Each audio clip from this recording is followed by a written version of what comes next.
Jueves 17 de abril de 2025, seguimos en vivo por la pantalla de DNews y llega el momento de repasar los números del día. Vamos con el primero de ellos.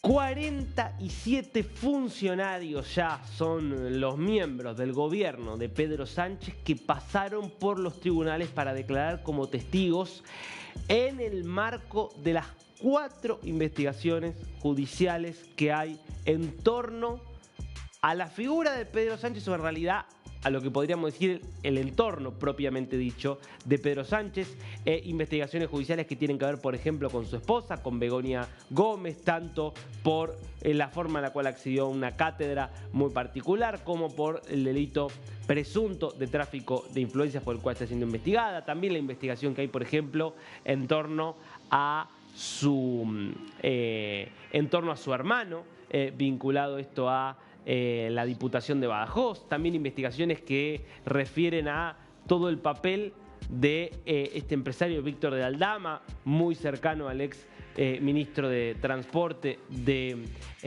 España, estoy hablando del ministro Ábalos, que denuncia toda una trama de corrupción muy importante, con desvío de fondos, con también negocios poco claros con el régimen de Nicolás Maduro. Bueno, son una gran cantidad de causas judiciales, de escándalos de corrupción que están bajo investigación y es un número impresionante. Ya hablar de 47 funcionarios que tuvieron que declarar en todas estas causas es algo sin precedentes. Realmente, un gobierno siendo objeto de tantas investigaciones por sospechas de corrupción, la verdad es que es algo no visto en España en la historia reciente, pero incluso en la propia Europa. Bueno, sin dudas, es un gobierno muy particular el de Pedro Sánchez, que me parece que en muchas cosas se parece a muchos gobiernos de América Latina. No sé si a los gobiernos que son más convenientes para los propios españoles. Pasemos al segundo número de este jueves. 124 años luz, la distancia a la que está el exoplaneta en el que se encontró, se detectó la evidencia más sólida, por lo menos, de que podría haber vida fuera de la Tierra. Es un avance importante en términos científicos lo que se descubrió a partir del telescopio James Webb.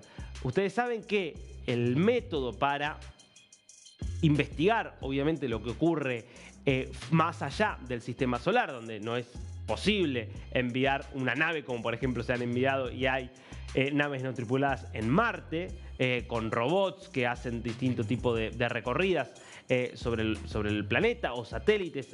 Bueno, la única forma cuando ya estamos hablando de exoplanetas, cuando ya estamos hablando de más allá del sistema solar, es a través de telescopios. Y el telescopio James Webb ha sido recientemente puesto en funcionamiento. Es un telescopio mucho más potente que el telescopio que había sido durante muchos años el utilizado por la NASA. Es muy potente y a partir de ahí es que se están produciendo, a medida que se van haciendo nuevas observaciones, bueno, hallazgos que son verdaderamente disruptivos. En este caso, es este exoplaneta que está ubicado a esta distancia de 124 años luz, donde hay determinadas formaciones que se detectan por las imágenes que podrían ser compatibles con alguna forma de vida. Cuando se habla de una forma de vida, no se está hablando de una forma de vida inteligente, que se entienda, sí de que puede haber algún tipo de microorganismos o de organismos vivos. Los mismos científicos lo dicen. La distancia monstruosa de la que estamos hablando hace que esto son interpretados como indicios compatibles con, pero bajo ningún contexto como confirmación de que efectivamente haya vida allí. Eso requeriría muchos más estudios y habrá que ver si eso puede realmente avanzar solamente a partir de telescopios. Pero, por lo menos, son indicios de cómo, a través de este tipo de tecnologías que van a seguir creciendo, seguramente se van a hacer telescopios cada vez más potentes, bueno, podemos conocer más acerca del universo y nos acercamos quizás a responder esta pregunta tan trascendental y es, ¿hay vida en algún lugar más allá de la Tierra? Bueno, parece que ahora hay algún tipo de evidencia. Pasemos al segundo número del día. Ah, no, perdón, las caras, ya los nuevos números los repasamos. La primera de las dos caras del día, y es la del senador por el estado de Maryland en los Estados Unidos, Chris Van Hollen, que realizó una curiosa visita a El Salvador, donde estuvo reunido justamente con el vicepresidente Ulloa, el vicepresidente de Nayib Bukele, y fue a pedir por la liberación de Kilmar Ábrego García. Es uno de los salvadoreños que fueron deportados por los Estados Unidos en estos varios vuelos que se hicieron desde Estados Unidos hacia El Salvador para trasladar a presuntos criminales al CECOT, al Centro de Confinamiento del Terrorismo. Recordemos que en esos vuelos había salvadoreños. El gobierno de los Estados Unidos había dicho todos esos salvadoreños son miembros del MS-13, de la Mara Salvatrucha, de una de las organizaciones y de las pandillas más peligrosas de América Latina. Y los otros son venezolanos miembros del Tren de Aragua, esta organización criminal íntimamente ligada al régimen de Nicolás Maduro. ¿Qué pasó? ¿Por qué el caso de Ábrego García se convirtió en un caso de tanta repercusión para que haya un senador estadounidense viajando al propio Salvador para pedir su liberación? Lo que dice la justicia de los Estados Unidos es que no hay evidencias suficientes de que efectivamente haya sido un criminal, sea un criminal miembro del MS-13.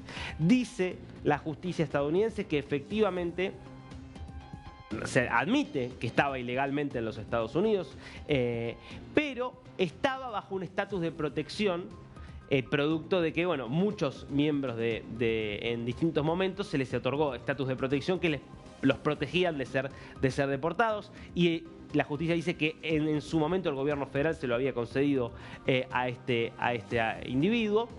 Y además insisten en que no hay ningún tipo de prueba de que haya pertenecido al MS-13.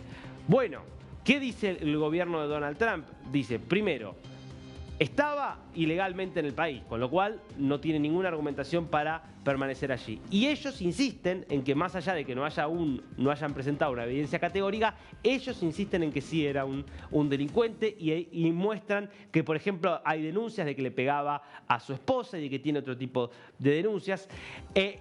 Es parte del gran debate que se está dando hoy en Estados Unidos, un debate que es interesante para pensarlo por la extraña estrategia que lleva adelante el Partido Demócrata. ¿Por qué? Porque lo que está haciendo el gobierno de Donald Trump, en muchos casos desoyendo órdenes judiciales, de hecho, acá había habido una orden judicial de que de alguna manera se le permitiera volver al país. Lo que pasa es que para que vuelva al país ya ahora depende de El Salvador si decide enviarlo, y Bukele dijo al lado de Trump esta semana, el lunes, en la Casa Blanca, bajo ningún concepto El Salvador lo va a devolver porque el gobierno estadounidense no quiere que lo devuelvan. Y entonces Estados Unidos no puede hacer nada, porque Estados Unidos no se lo puede reclamar porque ni siquiera es ciudadano estadounidense. Y entonces acá lo que vemos es, sí, probablemente algunos excesos que está teniendo la política anti-inmigración ilegal que está teniendo Trump, algunos excesos que lo están llevando a enfrentarse con la justicia. Ahora, la realidad es que para el grueso de los estadounidenses lo que ven es que el ingreso de inmigrantes ilegales cayó más del 95% desde que Trump está en el poder. Es una baja histórica. Nunca antes en la historia había caído tanto el ingreso de inmigrantes ilegales, y eso es algo apoyado por la mayoría de los estadounidenses. Entonces es muy llamativa que la estrategia del Partido Demócrata para atacar a Trump, que tiene un montón de cosas para atacarle, sea la defensa de un ciudadano que es salvadoreño, ni siquiera es estadounidense, con el que tal vez se cometió una injusticia. Pero es raro porque muestra a un Partido Demócrata que sigue muy encerrado en la defensa de cuestiones que son preocupación de una minoría, no de la mayoría de los estadounidenses. Segunda cara del día.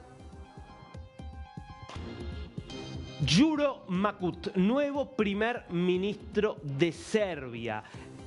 Gran desafío el que tiene por delante Makut. ¿Por qué? Porque va a tener que asumir en un país que está en una de las mayores crisis políticas de su historia reciente. Hace 6 meses que Serbia, lo hemos tratado y retratado aquí en DNews, vive una crisis con protestas masivas, con las calles de Belgrado llenas una y otra vez, con incidentes con la policía, con protestas que llevaron a la renuncia del primer ministro anterior, que están también presionando mucho al presidente Vučić, y esto todo derivado de un accidente en una estación de trenes en Belgrado el año pasado, por el cual terminan 16 personas muertas, y toda una trama de corrupción que estuvo detrás de reformas que se hicieron en esa estación, que son consideradas como las responsables, esas reformas y la corrupción, de ese accidente mortal en el que 16 personas fallecen. Bueno, Makut viene con un perfil casi tecnocrático, es endocrinólogo, no es un político del más alto perfil,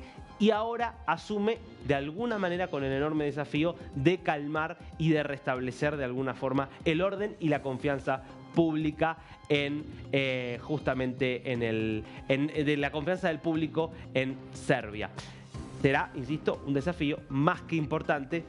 Desde ahora habrá que estar atento justamente a si tiene éxito o no.